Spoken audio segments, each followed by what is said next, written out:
Hi friends, welcome to my channel Sravanthi Kalluri.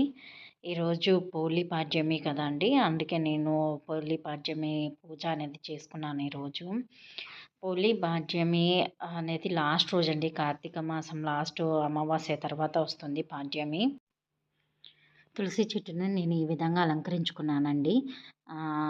పసుపుతోటి అంతా బాగా పూసేసి, ఇంకా మా బొట్లన్నీ నీట్గా ఇలా పెట్టేసుకున్నాను. బొట్లు ముగ్గుతోటి నేను ఇలా అలంకరించేసుకున్నాను. అలాగే మనం బేషాన్ని సిద్ధం చేసుకోవాలి.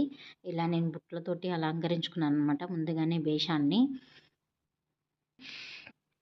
ఈ పాడ్యమి రోజు పోలి పాడ్యమి అని అంటారనమాట. అంటే పోలి దేవత స్వర్గానికి వెళ్తుందని అంటారు. పోలి స్వర్గం అని కూడా అంటారు. నేను ఈరోజు ఇంకా మార్నింగే లేసానండి. 3-4కి అలా లేసి ఇంకా ఇల్లంతా క్లీన్ చేసేసుకొని, ఇంకా నేను వాకిళ్ళంతా ముగ్గులు పెట్టేసుకున్నాను. తర్వాత తులసి చెట్టు దగ్గర ఇలా అలంకరించేసుకొని తులసి చెట్టుకి పూజ చేసేసుకున్నాను. అలాగే ఇంట్లో కూడా పూజ చేసుకొని, అలాగే మనం దీపాలు అనేది వెలిగించుకోవాలి కదండి. అది మనము ఆ దీపాలు అరటి డొప్పలో వెలిగిస్తే చాలా మంచిది. ఒకవేళ అది దొరకకపోతే కనుక మనము కొబ్బరికాయ ఇది ఉంటుంది కదండి, దాంతో అయినా, లేకపోతే వేరే ఆప్షన్స్ కూడా చాలా ఉన్నాయి, వాటిల్లోనే చేసుకోవచ్చు. నాకైతే దొరికాయండి, నేను అరటి డొప్పల్లోనే చేసేసుకున్నాను.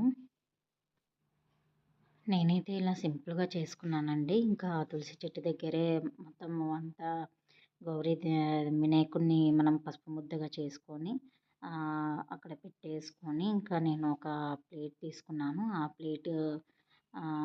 ప్లేట్లో వాటర్ మనము అంటే ఒక బేషన్ లాంటిది తీసుకున్నానండి. ఆ బేషన్లో నేను వాటర్ అనేది వేసుకొని, పసుపు, కుంకుమ, అక్షింతలు, గంధము అన్నీ వేసుకొని, వాటర్ వేసుకొని, ఇంకా మనం పూలతో మన ఇష్టం వచ్చినట్టుగా మనం అలంకరించుకొని, ఇంకా మనం అరటి డొప్పల్లో 33 ఒత్తులు అనేది వెలిగించాలండి. 33 అంటే 31 మన నెల రోజులు వస్తుంది. ఇంకా 2 దీపాలు అనేది వినాయకుడికి సమర్పించినట్టుగా 33 ఒత్తులు అనేది మనము వెలిగించుకొని పెట్టుకోవాలి.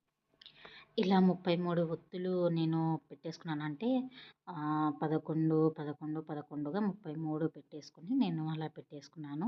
తర్వాత ఉసిరి దీపాలను కూడా వెలిగించుకున్నానండి. ఒక 3 ఉసిరి దీపాలను కూడా వెలిగించుకుంటే చాలా మంచిది ఈరోజు.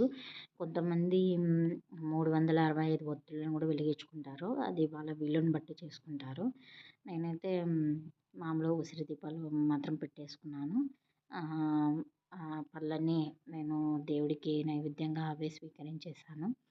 అలా పెట్టేసి ఇంకా దేవుడికి నైవేద్యం పెట్టేసి ఇంకా హారతి ఇచ్చి పూజ అనేది ఇలా